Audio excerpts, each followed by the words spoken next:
strategies. Starting out with mobility for Africa. So I think, Marilyn, are you presenting?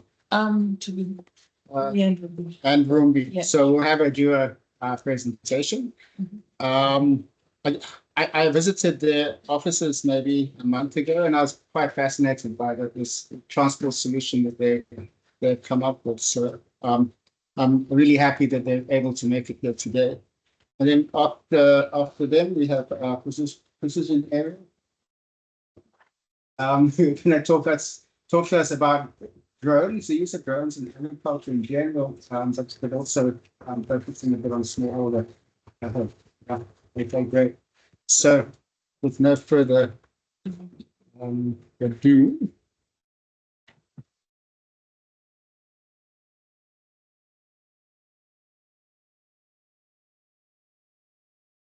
so you got the speaker. Hello, everybody. I'll reintroduce myself. I'm Marilyn. I work in community engagement for Little for Africa. I also do part of communications. Just probably to start with.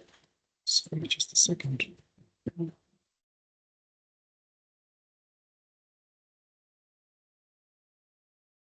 Right, just to tell you a bit about Mobility for Africa. So Mobility for Africa is a social enterprise. We started with our pilot project in Wedza, in Mashonaland East. In Wedza, that's when we started our pilot project in 2019. We specialize in energy and mobility. So we started our pilot with our three-wheeler electric tricycles there, which are operated by a lithium-ion battery. I'm sure we'll go through the specs of the battery as we move forward to the presentation. The challenge really that initiated the Mobility for Africa project was that we have two issues that affect rural sub-Saharan countries, which mobility and energy. So we find that most of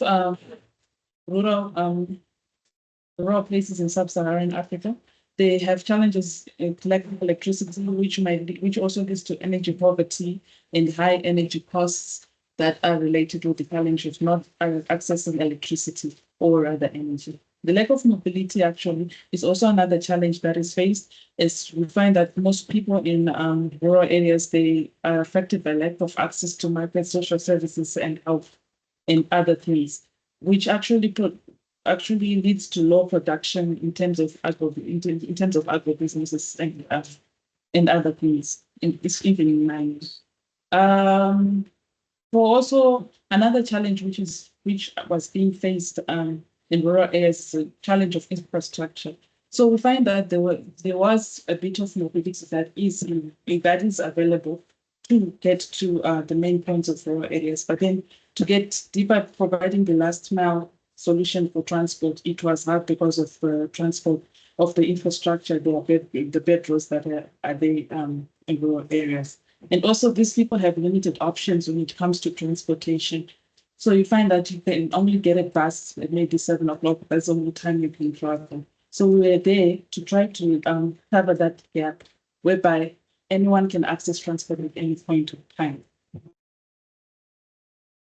So the idea for Mobility for Africa was actually to produce a green economy starting from the bottom, going upwards. Mobility for Africa was firstly targeted at the small scale farmers. So we find that Zimbabwe is an economy that is greatly supported by small scale farmers, but then we needed to help them with a solution that actually helps them to be able to produce more, which was mobility.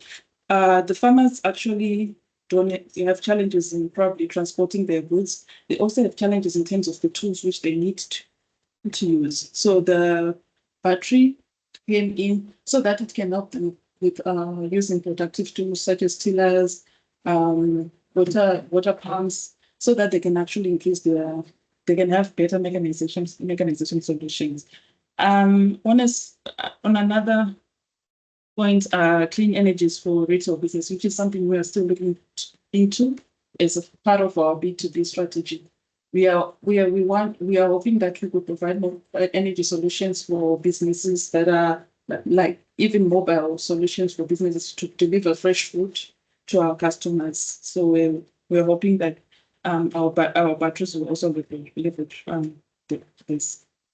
And then also we have mobility for scaled up industries. So one of our aim is to actually provide energy solutions for larger companies such as dairy and beverage manufacturing, so that we can, through cooling systems and other things like that.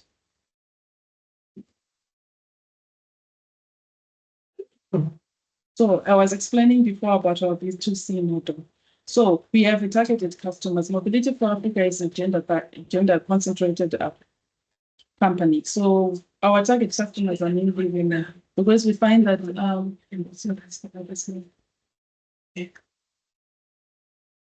so we find that women are the most are the part of the population that suffer the most when it comes to mobility issues. So mobility for Africa, actually, we are concentrated to helping women in rural areas so that they can also be capacitated. They can also be capacitated and they can actually fend for themselves, do much better for themselves using the tricycle and the battery for production. Our customer acquisition. So when we look at, because we are operating in rural areas, we have a specific type of customer. It's not just going to be anybody we're going to be working with, but we want to work with someone whom we know who can be more productive and actually bring out a solution that helps the community at large. So basically, the process is probably the general traditional process where we go through the leadership. We do a survey, which is sort of our needs assessment test. We engage the community, then eventually selecting the drivers, training, and then giving out the numbers.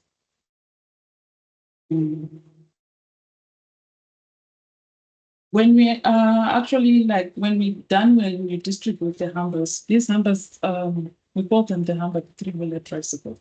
These numbers are actually given not just to distribute given freely, but then we actually offer a dynamic ways of, so that people can actually own the numbers. Some of the women that we have so far who have been beneficiaries to the project is actually got the numbers through an NHG grant with other NGOs which subsidized the number payments for them. We have a list to purchase program that which helps the women to buy at a more affordable price over a period of time.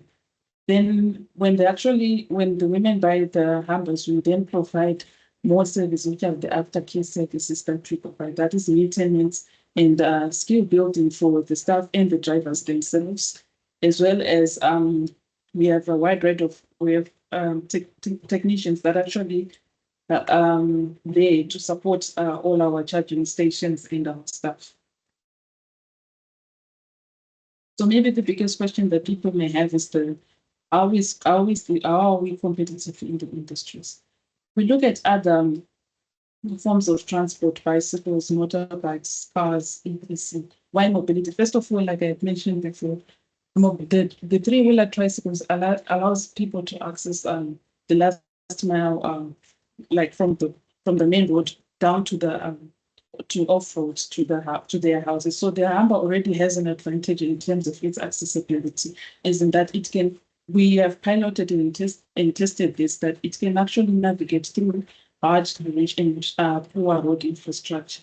So this has made it easy for the women to drive through mountainous, sloping roads. And also we have the Humber is more accessible to women. Why? The women do not actually have to go through an intense training to get a driver's license. At the moment, there are no restrictions for them to operate the Humber without a license. So we basically just train them over a 5-day training course, which they go through, and they can start operating the Humbers.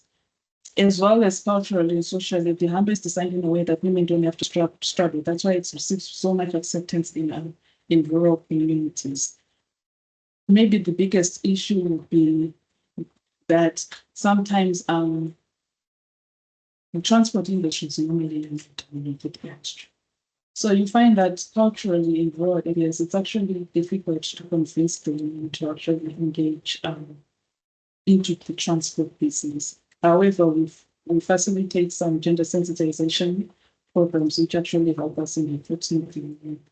And over and above all, the Humber is quite cheap compared to this is from weekly and monthly studies that we do. So we find that the Humber is quite cheap from other forms of transport, forms of transport that are using fossil fuels by 30%.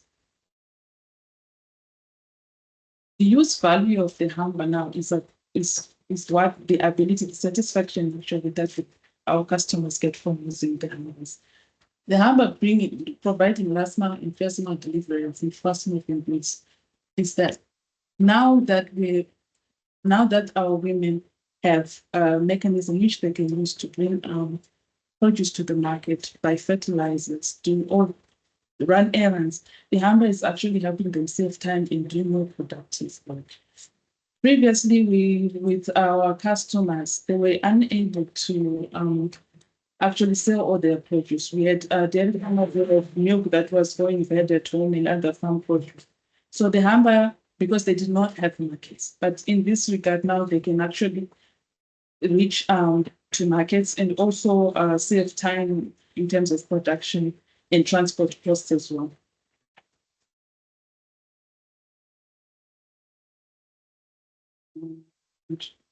So before we get to the technical aspects, which will be done by them, I'm just going to need probably the last thing is other services. You won't just selling the tricycles to the women and the women using the tricycles. What Mobility for Africa offers are trainings for the drivers. We offer safety gear, which includes helmets and wetsuits for the women, as well as wet weather gear and other coverings and mechanisms that make it useful for the Humber. As well as the Humber, we insure the Humber under a third-party policy, which is covered by the Mobility for Africa. I'm going to ask Ruby to go through the technical aspects of the Humbers. That's fine. Hi, everyone. So my name is Ruby Zaitungosho. I'm the battery operations engineer for Mobility for Africa. So I'll be taking you through the technical aspects of the technical components that you just saw over here to help you have an understanding of what we actually use it. So basically, this is the tricycle. We call it the Humber, which basically means let's go one day. Most of you understand it from like tuk-tuks. For those that have been to Kenya or Nigeria, it's basically the same concept. So basically, this Humber, it's a 3-wheeler tricycle. It actually, we have a 1,000 watt motor. We are planning to upgrade it to 1,200 watt motor. So it actually uses a 48 volts nominal voltage lithium ion battery. It's a lithium ferrophosphate battery, which is basically the battery is our design. So over this past 2 years, we've been trying to improve the design, mainly from an electronic perspective, because we had been having issues with the battery management system. So to sort of like simplify it for you, a battery management system is like a brain for the battery. It's just there to baby and monitor the performance of the battery. So when you're looking at the tricycle, it can carry up to 400 kgs. We try to limit it to 350 kgs for our customers because they have a bit of a tendency to overload the motor, and it doesn't usually. They have a bit of a tendency to overload the motors, so we actually don't like it in terms of maintenance. It has a bench seat, which is quite popular with the ladies in the rural areas, as they prefer the bench seat over actually striding like on a motorbike. It's off-road capability, 12-inch wheels, which we actually provide after sales. We have all those in our inventory. If you have issues with tire punctures, they have tubes. If you have issues with tire punctures, we are there to actually assist you. But to just keep you at ease, we actually haven't had much issues in Wedza and in Watsomba and in Monte Valley in terms of our tires. We're actually facing a bit of issues when people tend to go a bit too off-roaders. They're actually roads that are people just going into the bushes where there is like no road at all. Those are the only issues we have faced so far. But we're trying to improve our tricycles as we go, getting more feedback from our customers. It goes about, we actually have limited it. This is an MFA limit, 25 kilometers per hour. A lot of men, unfortunately, have been complaining, but in case you want to purchase one of the tricycles, it can go up to 45 kilometers if that actually works for you. And it has a 100-kilometer range on a single charge. So it can go up to 100-kilometer range. It depends on the terrain. In Chipinge, we've noticed that it can go up to 80 kilometers on average. In Wedza, it can go up to, we can actually stretch it to about 120 kilometers per charge, which is quite a good thing for our ladies when they are doing their day-to-day operations. So basically, this is the specifications of our tricycle. Yeah, I guess that's it. We're trying to locally modify it to maybe make it into an ambulance for clinics, for local clinics that want it to be an ambulance. We're trying to come up with different versions, sort of like cater to different customers. So basically, this is the tricycle. So now I'm just gonna help you go through the battery itself. Like I said, we actually do the assembly in Harare. If you have in Masasa at one of our factories, you can actually come to see. We have a technology partner in China. It's called Fourier Energy. They actually do the designs for us. We try to help as much as we can. We mainly provide the testing, the field testing, which they don't get to China, so that it helps them to improve their design as we go. So basically, the battery is made out of 3.2 volts nominal cells. It's 16 of them that are connected in series to make about 48 to 51 volts nominal. It's a 108 capacity battery. Basically, if you have a 5 kilowatt hour system at your house, that's our battery. It's the same thing. That's how big the battery is. Unfortunately, it weighs about 50 kgs, so we don't usually urge anyone to carry it by themselves. So we have 2 technicians per site, like Mary said, to support the swapping of the battery. So it takes about an average of about 5 hours to charge the battery. So for us to improve the charging, we've been trying to do DC to DC charging. So we have these charging stations, and you can move to the other one. So we have the charging station. So basically, the modular integrated charging plus storage, we call it the charging rack. Basically, it's a rack with an inverter. It's a portable solar PV system, to just make it simple. You have the option to put your generator if you want as an input source of energy. You have the option to put the grid because it's a hybrid inverter. You also have the option to put your solar PV system. So basically, we use the charging rack. It allows DC to DC to charge our batteries. It can charge about 5 batteries per day. If you're using solar, it depends on how much solar capacity you have. It also has the ability to produce energy. We actually use this in our factory in Masasa as a power wall. I'm sure you're familiar with power walls. It's a form of energy storage. So we figured, if we're not using our batteries for mobility, why can't I use them to store the energy that I'm getting from the solar PV? So it gives us that integrated approach for us to use it in other ways. So our plan with the charging racks is, Marilyn was explaining B2B. We are trying to sort of like find a way to commercialize the charging rack so we can use it as an energy storage system. So it can store about 25 kilowatts of energy, that is with 5 batteries. And basically I actually like it because it's very portable. I don't like seeing wires everywhere in my house. So basically just having a portable system, I can easily connect and disconnect would be something I want. And the battery we are now trying to use, so we've noticed that we have customers that are not using the batteries to its full efficient. So we're trying to incorporate power tools. So basically what I need with DC power tools, I just need a DC to DC converter to just use maybe a drill at the raw areas, or to use maybe a milking, what is it called? A milking machine, just basic power tools, day-to-day power tools.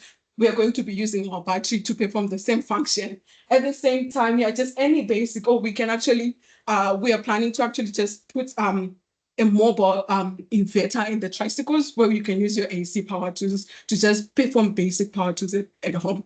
And one of the things we're also looking forward to, so like I said, we had, when we first received our first design, we had a couple of issues with our technology. We noticed that our control system wasn't performing as much as we would like. So we have had variation from 1 to 2.5. We're planning to move to variation 3 because we noticed that we're having issues where a customer just comes at you and then tells you my battery's dead, but he cannot tell you what's exactly happening with my battery. So I want to be able to remote monitor the battery in Harare so that I don't have to go to Ching every time when there's an issue.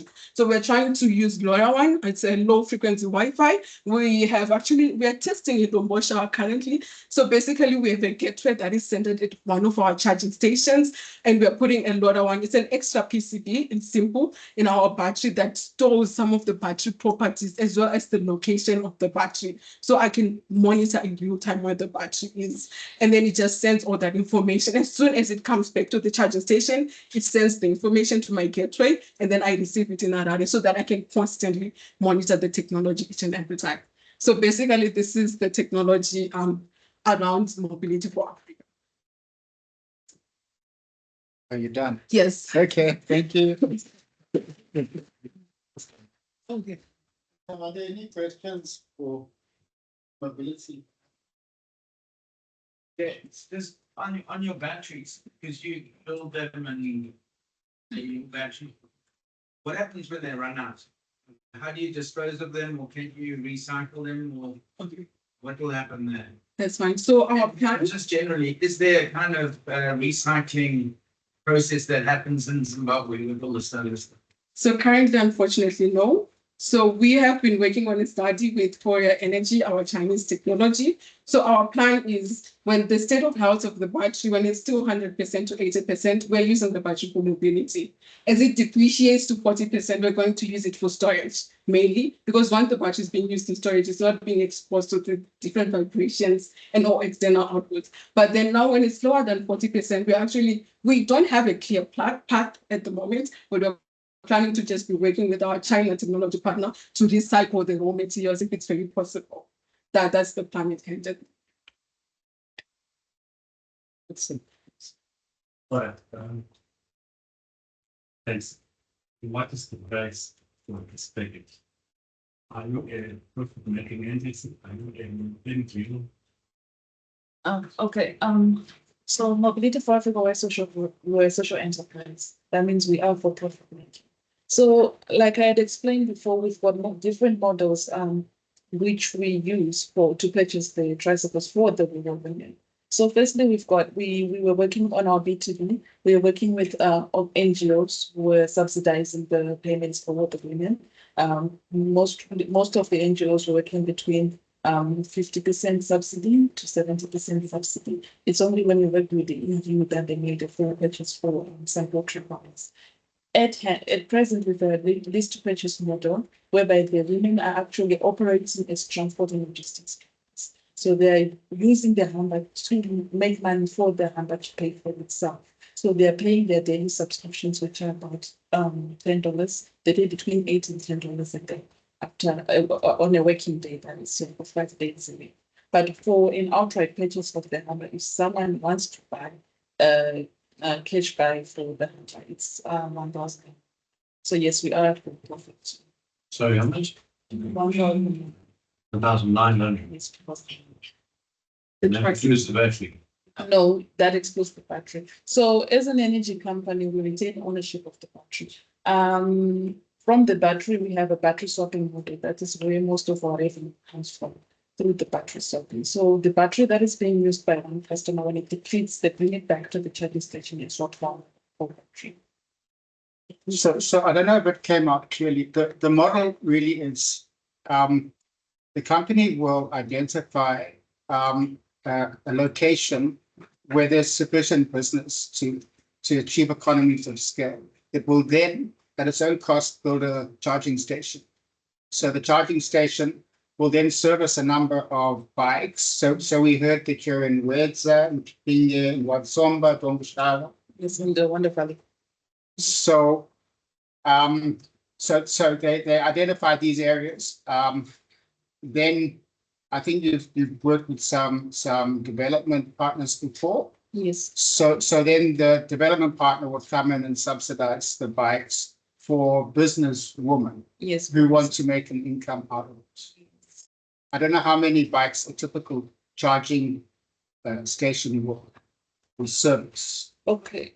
For our charging station to be viable in an area, we're looking at 40 to 50 tricycles. that will be served by the charging station.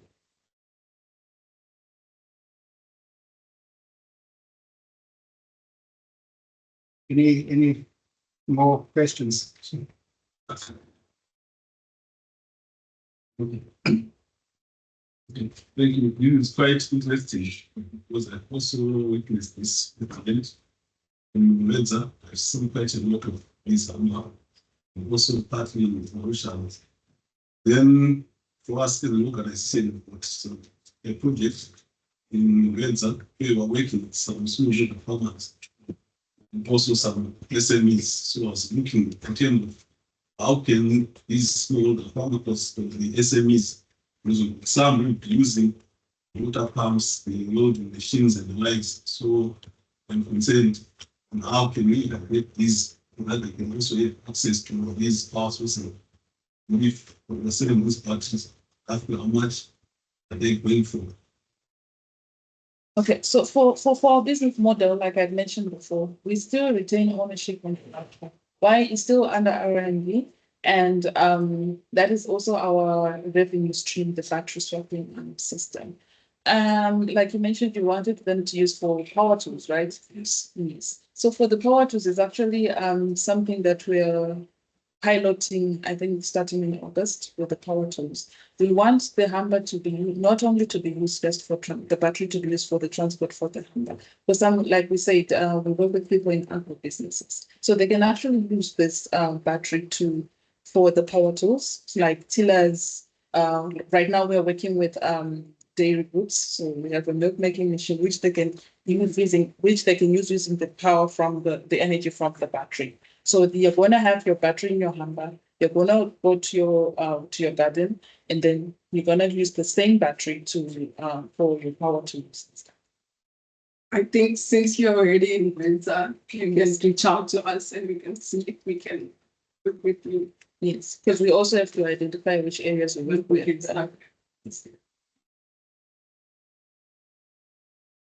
Yes.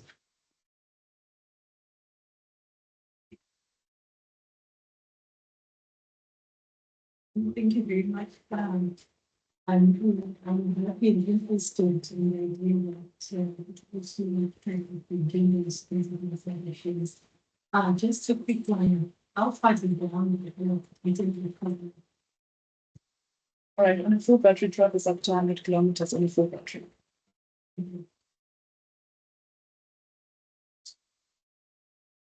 I think you just to put my so because you making how much happens to the emergency. Okay. But then you could come to you access the charging. They pay something to get for the stairs. Yes. So we call it a battery swapping system. So when they're going to come and collect a full battery, we post them put on this full. They charge for it. Yes, they charge for the battery. It's $3. And the train cycle can also when you get your train was it kind of carry every. It has a load bag which carries a capacity of up to 400 kgs. On the Yes. load. That would And be a then modification. that will be a modification to do that. Yeah, we're interested in the volume rather than carrying units and not light. On the recycle. No, at the moment, it does not have, we have to modify it. At the moment, that's not flexible. Anything else for the company? Okay. Is it? Yes, So you also mentioned the credit facility should be that available to anyone, someone who is someone that will be a credit until without the mention without some financial support from some of these funds. All right. So if the farmer does not have a subsidy, because remember we are dealing with low income people, that's why we're now offering them a list to purchase model. Our list to purchase model is whereby the farmers or the people who are using their money, they are paying a daily subscription of about $10. So, for instance, where the farmer that takes their produce to the market. During the day, they're selling their produce is being sold by the market, and during the day, they are also doing transport logistics. So, from the transport logistics, making an average of about $8, and then that is what they use to pay for the price. This is just a way of making it affordable for them and adding value to them. Okay, the question, what I was trying to get to is, say the farmer is $10 a day. That will come to what? So they pay for 6 months paying $10. It's 52 weeks 1 year. 52 weeks, 1 week. Just a couple of a few questions. So Lara from DCA. So the model you propose is that a household buys the tricycle and the mini grid. So I can answer that. No, a household will buy the tricycle. The mini grid is owned by Mobility for Africa. And how much would that cost? So we've heard the cost of a tricycle be about $1,900. The batteries are also owned by Mobility for Africa. And then the next question, the maximum reach of 100 kilometers per loaded battery, is it a fully loaded 400 kg or empty? So It was fully loaded. Okay. All right. Thanks for that. Okay, great. Maybe what we can do. So thank you very much. I thought it's always nice for our presenters to know who's in the room. So if we can just do some self-introductions, name and organization, starting with Esther, Rodney, and then John.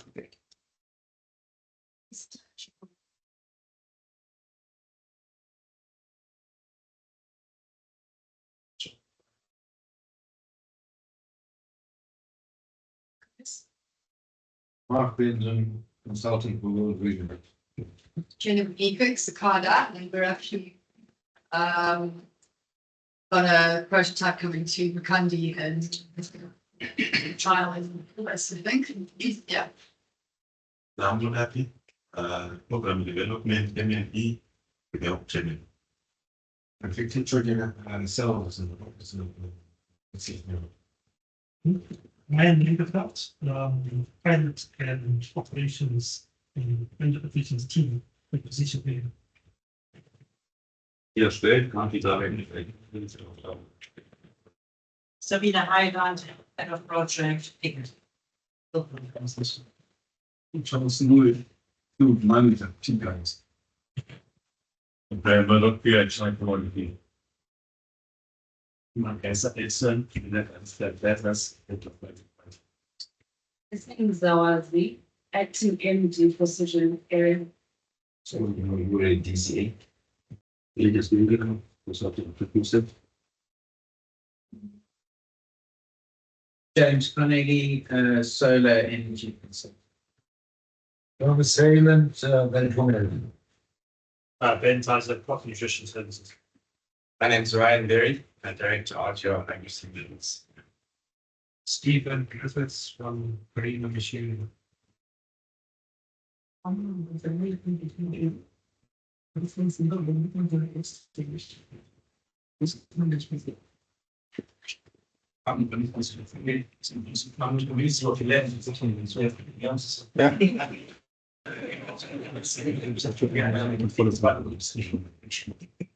So I'm again, this notice. Great. Thanks very much, everybody. So thank you, Blessing, for coming down. So as you just heard, Blessing is acting MD or CEO of the company. And she'll be saying something about the use of drones and what the company is up to. Just speaking to her before the meeting, she has a passion for technology and the way that it can improve the lives of people. So over to you, Blessing. Thank you so much. Good afternoon, ladies and gentlemen. As earlier introduced, my name is Blessing. I'll be speaking to you on the technology that we're employing with reference to farming. We will speak about our other brands and services, but just to give you an appreciation, So Precision Aerial was founded in 2018, and pretty much the goal or our mission is to transform the future of work using technology. So you see that our brands, we have what we call Zimbabwe Flying Labs, which is a part of the Global Flying Labs network, whereby based on that picture, we have various projects for children, just to create the knowledge and the interest in drone technology as well as robotics. We have what we call in precision drone training, which is our training school. I will speak a little bit about that further on. And then we have what is called the Drones and UAV Conference. This is a conference that we hold every year. The next one that we're going to have is from the 18th to the 20th of September, whereby we have different people from different industries coming to speak on drone technology and what they've done. And this is an international conference, by the way. So our value proposition is to say, we want to provide first to market technology solutions that help us to deliver innovation to the customers, or to our customers on the leading edge. At the end of the day, what is key is to say a person would have invested their time, their effort, and money in a business that they're running, regardless of the size. And we then are trying to work with all our business clients to ensure that they're able to yield the results that they want and they expect. So therefore, choosing us means partnering with a team of years of experience in commercial drone services.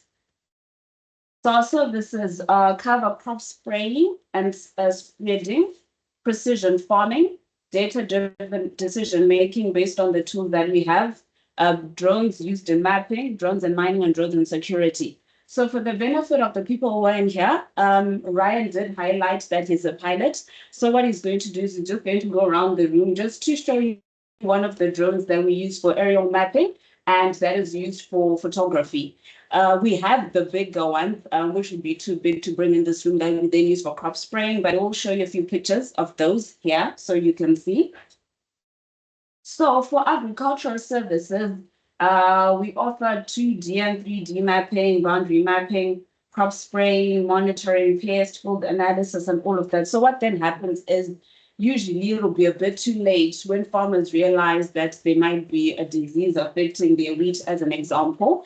But once the consideration, therefore, is to do your analysis right from the beginning, it's easier, faster, and more cost-effective to identify and monitor your crop as it's growing. And then you'll be able to do your interventions of disease management and all of that. We also do livestock and plant counting as a service.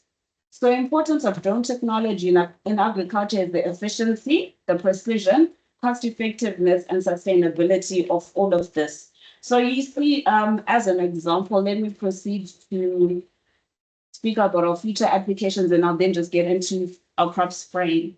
So we're then saying with this technology of advanced analytics, whereby you're able to analyze your data in real time and be able to assess and see how you make decisions.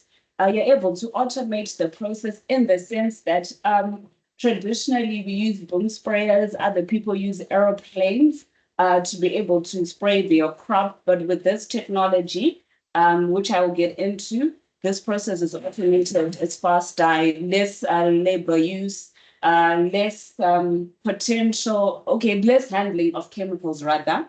And then crop resilience, using just drones to monitor and respond to climate-related challenges. And it also assists in supply chain integration.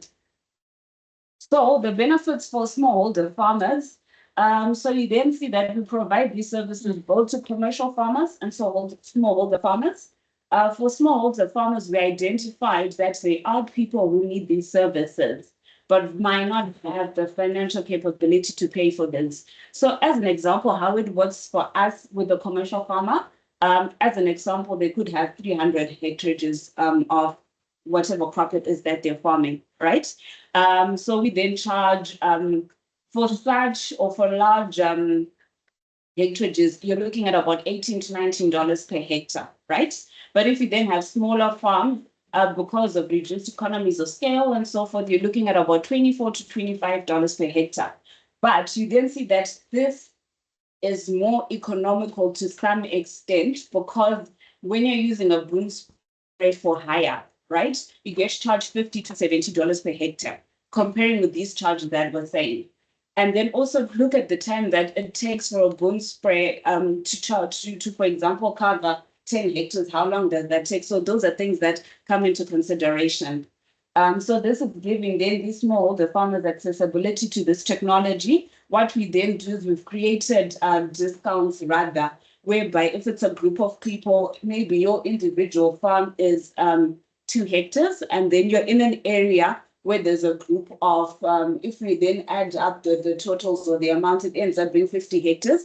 They are then able to share the mobilization fee amongst them, and then also offer good discount just to ensure that they're not neglected or they're not disadvantaged by being smallholder farmers. So for our capabilities, with what we have currently, for crop spraying, we cover 250 hectares per day. If we are doing fertilizer or seed spreading, we're covering 300 hectares per day. And if it's just for aerial mapping, we're covering 500 hectares per day. So these are the capabilities of the fleet we have currently. So what we've done in the past is we also collaborate with trusts and companies whereby they are not the end user, but they pay for the services for the end user. So this has also worked well in the sense that there are other people who come and seek drone services when it's an emergency. So we then obviously understand those instances and we assist. All right, so I've spoken about drones in agriculture. So just for your information, we are also a training school. So you see that the pilots that then do our work are pilots who we've trained in-house. And this also then helps us and assists us in able to educate the market. So you then see that in us also doing this in collaboration with Zim Flying Labs, the NG for the international organization I spoke of earlier on. We're able to do this, and we're a certified school through the Civil Aviation Authority of Zimbabwe. They assist us in the licensing, permits, and so forth. So there's the standard drone training that any person can get. Pretty much you have to be above 18. Then you learn how to fly a drone in a certified. Then we'll have advanced industry-specific training, which we then do. So if it could be in agriculture, there's a certified, there's advanced training, specific for that, for mining and so forth. So just to show you, these are some of the training courses we have. So you have drones for disaster risk reduction, drones for agriculture. This was obviously relevant for this presentation. Then just for your information, we also hold drone light shows. You might have seen, you might have heard, but we've done the biggest in Africa thus far. So I'm not sure if you're going to see the pictures that has the 2024 Victoria Falls and so forth. This was done in March this year, and we used 500 drones for that. So this is just showing you the capabilities that's there. So this is just for your information. And yeah, we lit up the sky and made history. So you can see there's just a picture of the drones. So the ones at the bottom were the ones that we use for Econet. We were also able to do that for Econet, as you can see on these pictures. And then the Africa's biggest drone light show, the one in Victoria Falls, that was the one. And these are some of the clients that we've worked with in our years of existence. And thank you very much, ladies and gentlemen. So I will take questions. Questions for Betsy? Thanks very much.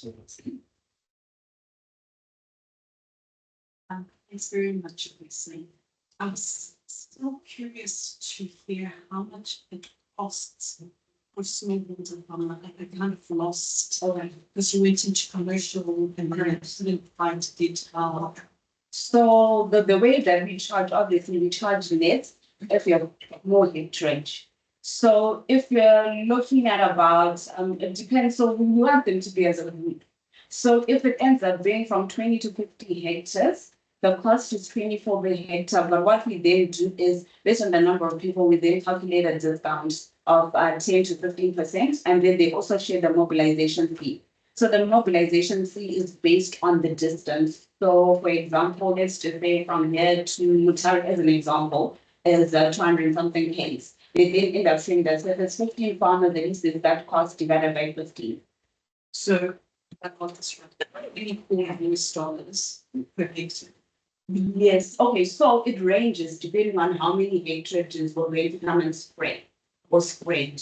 So it ranges from $18 to $26, depending on that. So there are then those factors that are there. And then what we then do is come and assist you with mixing the chemicals and so forth. So you can also bulk buy the chemicals with the other farmers. So that's how sometimes you see it works. They then bulk buy because well, the area is large and then they also negotiate discounts from those companies as well. Then we come in next, then we load, then we come, we spray, then move on to this within the same area versus one person is to say with 2 hectares, it's very nice to come and just continue. I see. Any questions?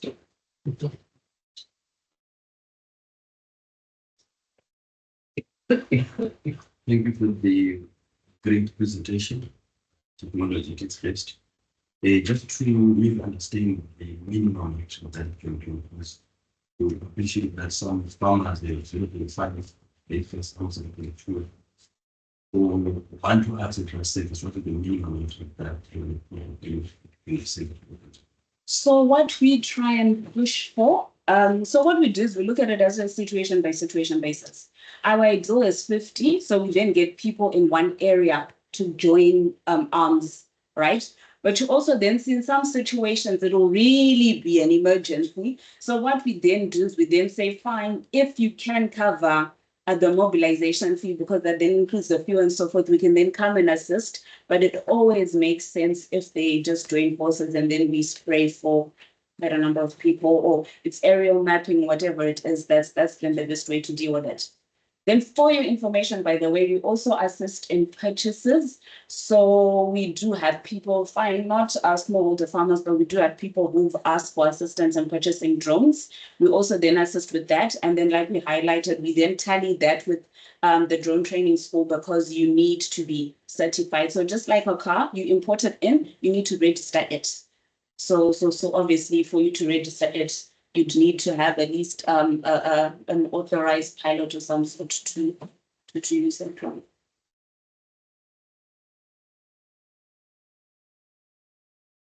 Thanks, Jason. It's exciting to listen to the message that you're sending. But tell me something here. There are types of maps that would necessarily require Kenyans. They're just transit, just go straight. And there are types of items and images that you need to make in terms of approach. And there are differences in terms of location. You just change your time. So I'll also get Ryan to assist me on that. I can then just start. So what happens is we usually charge per hectarage, not really per our time per se. So obviously there's hectares that we know we can cover in a day. So we'd ideally want to then just do that so that we then don't prolong the time of the job. So you'll then see it also now depends on just the land and so forth, because with some of the work you need to fly lower. Are there any obstacles around, or we fly higher? So obviously when we fly higher, if it's in mapping, for example, the pictures that we're taking might not be as great. So depending on the service that you want, but we usually charge per hectarage regardless of the time that we use. Yes. Yes, ma'am.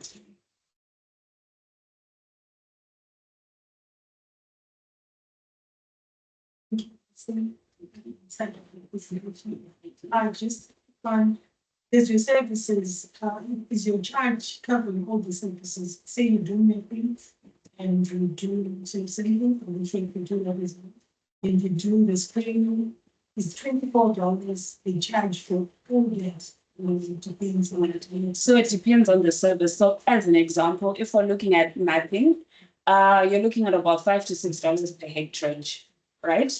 So you then, what then happens is as you have your use case, we come and we discuss and we understand. We don't do any soil sampling. So that is not a service that we cover. Yeah, but for now, pretty much in terms of farming, it's your mapping, your crop spreading. So if you have, your seed spreading, if you have seeds and fertilizer, we come in, we do that. Crop spraying also come into that, the mapping.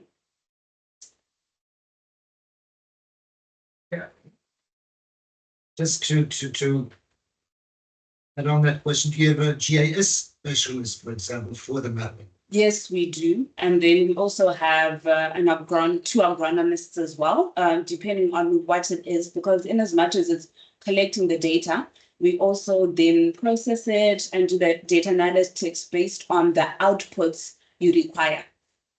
All right. And the other question is on the pilot training. Yes. Can you give us an idea of how long it takes for pilot training and the cost involved? All right. So And does it include the software part as well? Okay. So pilot training, you could just budget about 2 weeks. So first week is theory, then the second week is practical, whereby you actually go to our field, get a feel and all of that. And then once that's done, then there's also like an exam through CAS, Salvation Authority of Zimbabwe. So once you pass that, that's how you get your certificate. And you're looking at about 1,200 for the RPL. Call it the remote pilot license. Right. Yes. Ryan, is there anything to add to that? Oh, he's a pilot, so he can tell you more.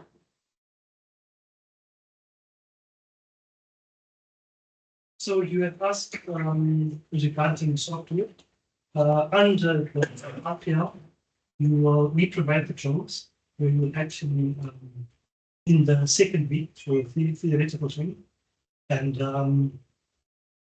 regarding the software for theoretical training for the RPL, which is the foundation, it's just your skills, your aptitude for the second week, and then there's a test on the skills test. But for our institution specific training, that's where we actually train as well with the software. It's working for mapping, or if it's for agricultural forestry, then you actually learn more from the drone that you'll be using for the drone. And like that.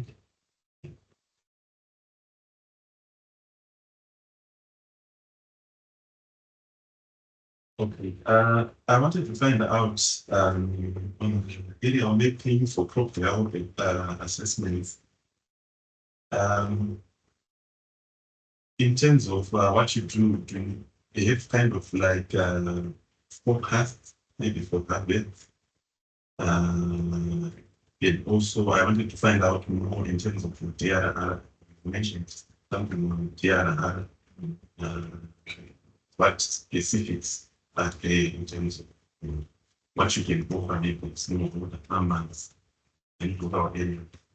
Some kind of forecast that can be for them. All right.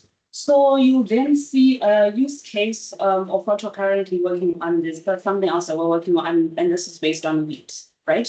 So you then see that for us to be able to assist him, we had to request previous data that they've had, because you then hope that there's somewhere, at least with this, the soil analysis has been done and so forth. So it now then just depends on what it is that has happened. But case in point, for example, in this case, they engaged us to actually start from when they planted the wheat, as an example. So we've been able to track and so forth. And then because of that, you have an idea to then say in the first week, second week, third week, this is what's supposed to have happened. So we're then able to quickly pick up when there's an issue. So you then say disaster recovery, it then just depends on what it is. So for example, we once had an issue of rust on tomatoes. And then we then had to quickly come and spray the proper, is it called the herbicide or what? I'm just not too sure of what chemical was then being sprayed at that time. So the good thing about this then is you might have a big batch, but it's this part in the middle that has, for example, the disease or whatever it could be. So the nice thing about the drone service is that you can then program just for the spraying to be done there. So we've then just had instances where we've then had to assist in that way, and then just ensuring that they get yield. And then also sometimes here and there we've also had to do pro bono work in the sense of demos. So you then see that there's a farmer in the area inside an emergency, but he's saying, you know what, I have other farmers around the area, come and do a demo so that they see how this thing works. So that's been some of the ways that we then help with disaster recovery.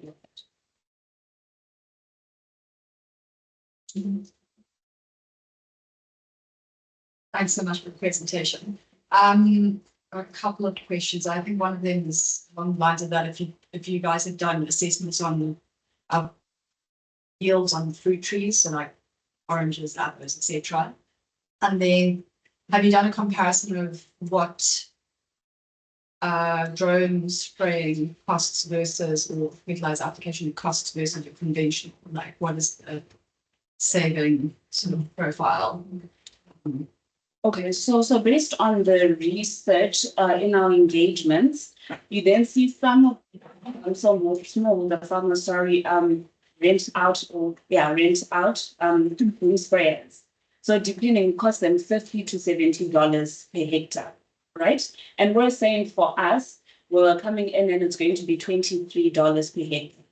So depending on how long the boom sprayer takes, and then with the boom sprayer, there's a bit of wastage as it turns, it steps on some crops and things like that. We then use that. So we're also in phase whereby we're doing the research. Unfortunately, I can't mention the institution whereby we've been also working with them. It's been about a year now into this, whereby we hopefully will then have a paper or publishing of some sort, whereby we are testing all these things that we are speaking about to then just have it documented somewhere. And then on GIS, have you guys got the technology and then also the in-house expertise to do like machine learning and classification, for example? Like, so yes. So what happens is we have one person in-house, and then the rest is you see that of all the pilots that we've trained, we have some that specify, so they come in as per need basis. When we have the work, they come and they're able to assist us. And you then see that the software, yes, we do have a cloud-based software service that we use for that. you can chat about them. Okay, great.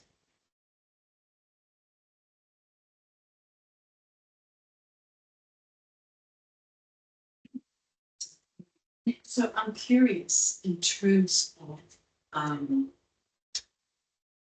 drones, where do you buy them? And what's the process bringing drones specifically? I'm thinking about it in terms of the big drones for agriculture.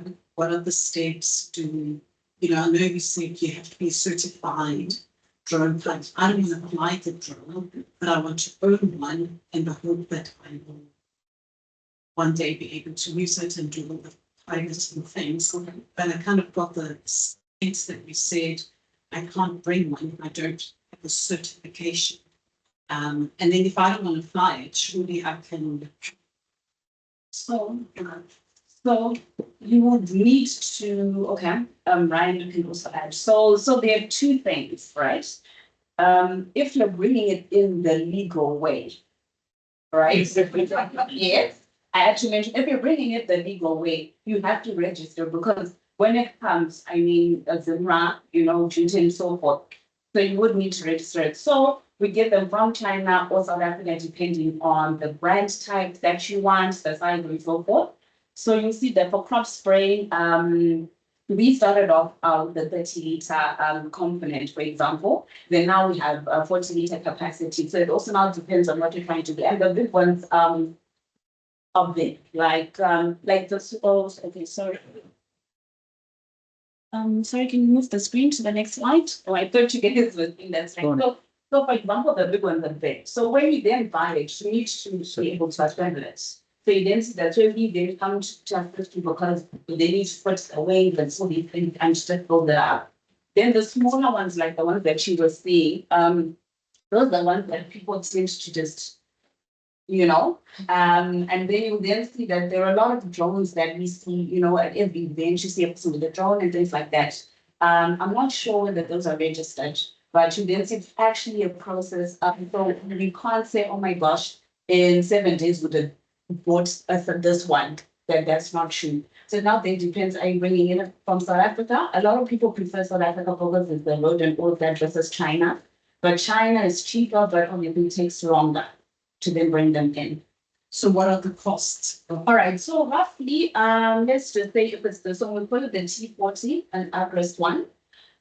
This plus or minus the drone on its own, you're looking at about 25 to 26,000. Then it comes with batteries. So you then charge the batteries, and then it also comes with a generator specifically to charge those batteries. So if you then include everything, duty and so forth, you're looking at about 40 to 45.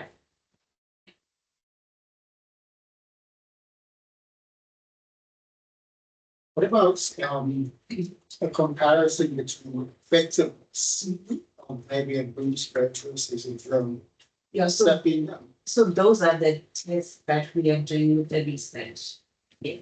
So hopefully in 2 to 3 years, we'll be able to present something. And if you've got a square field, it doesn't leave any strips where the crop hasn't been sprayed. It's like very accurate.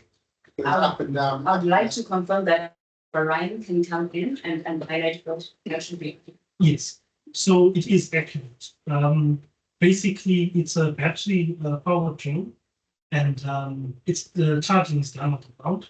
So you'll actually see that when you load the tank, and so to specify that. Sorry, and then this is the tank. Yes, the white cylinder in the middle, the tank that you load. Basically, when the battery is depleted or when it's low on the chemicals as we explained, it actually leaves GPS position and returns and lands autonomously. And when you fill the tank, it actually, when it's ready to take off, and you actually have to load a fully charged battery. It's a battery swapping system. It will then fly to red left and continue. So it uses GNSS, which is like the standard GPS that most drones, even the one that uses. But it is possible to the ground station to do that. Similar to the GIS, which actually communicates, it's similar to the ground stations that we would use JSON for doing surveys. And that actually gives you more accuracy, where the drone is capable of utilizing the GPS system automatically. And that's what we usually use for watching mapping and display. Because on the monitor, that is the older model, the T30, the Agis T30 from DJI. And currently, the newest from that is the T40, but they have to use the T50. And that denotes the internet. So drone pilots don't have to do much. They're sort of automatic. So to add to that, there's a smart controller. It is possible to do manual piloting as well with the drone, but when you are actually spraying and working, it's autonomous. Just Any more questions? If not, then Thank you so much for the very nice presentation. But of interest to me, I just want to know what is the uptake of these drone services, especially on smallholder farmers. So you'll see that with them, it's mostly when they're in crisis.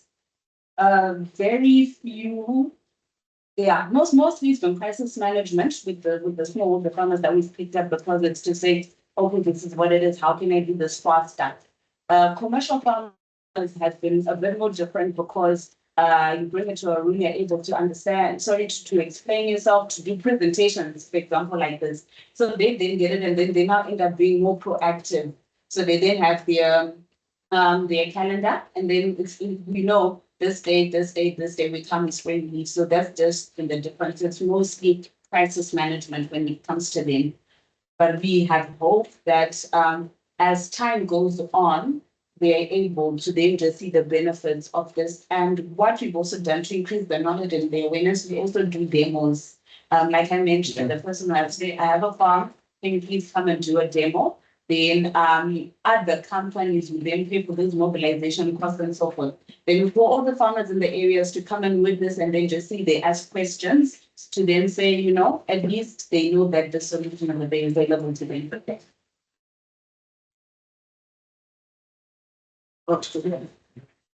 Thank you for the presentation. I hope this is a bit too sensitive. I wanted to ask what the return, the payback period, if we're going to get the T40.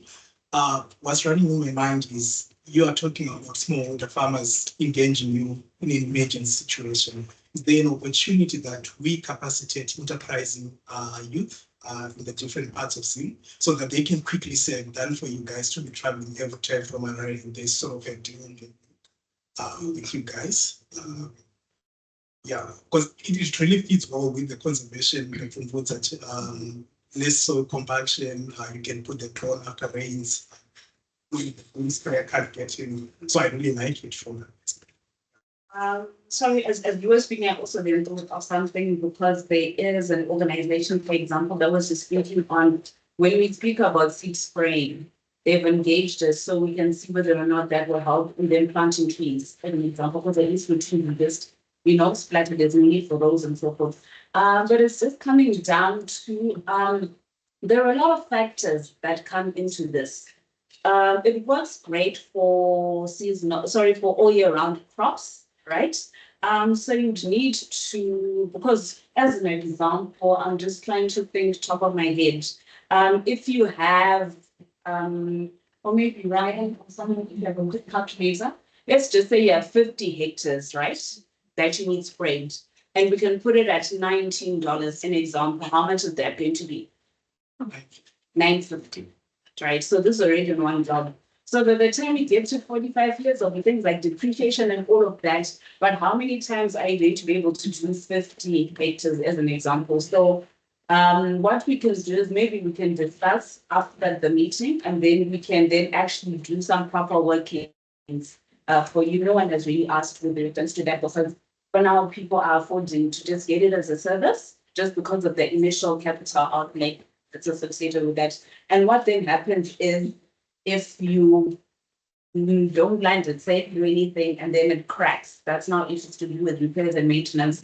So for now, a lot of the uptake has been on us just doing the service because we then carry the risk.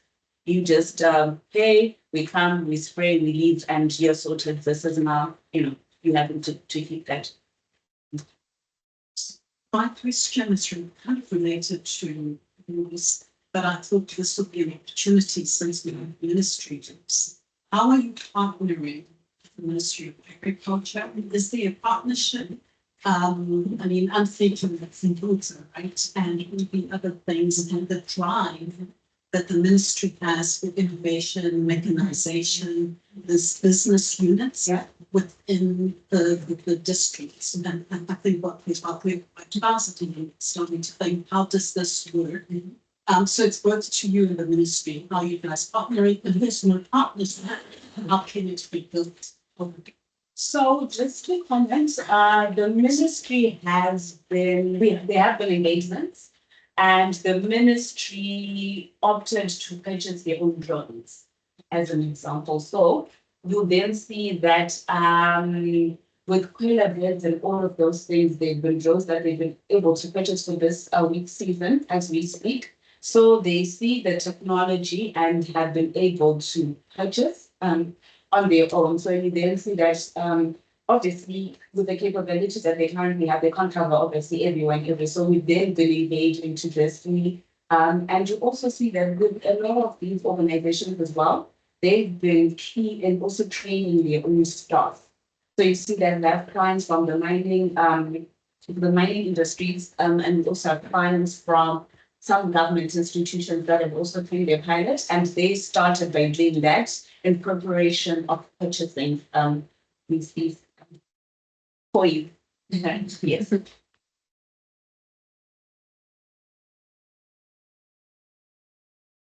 When he's getting his exercise. And I'm just trying to say, Well, so what then happens? The other thing though that then happens is for you to fly, you also need to have permits. So the nice thing about also coming to the training school is you are aware of where you can fly, where you can't really get permits. So Ryan, are we allowed to just do something outside this one? Sorry, I'll just talk quickly. Yeah. Currently, the drone what we prepared just to do this.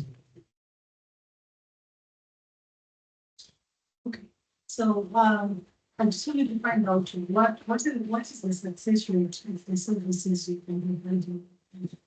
Do you have data available say for people who want to do research in terms of how far precision farming is going towards security?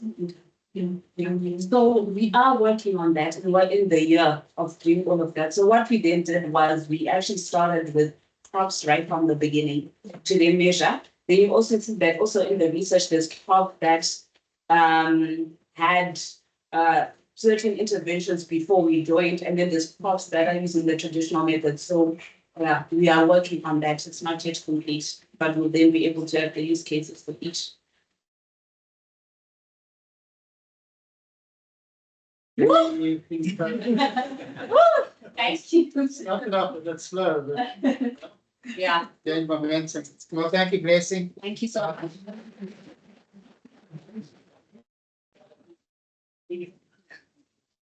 Okay, I think that brings us to the end. Thank you very much for your attendance, for joining us, and hope to see you next month at our next forum. Just if you didn't sign the register, I think Tony's been handing it around. Yeah, just to make sure that you sign up.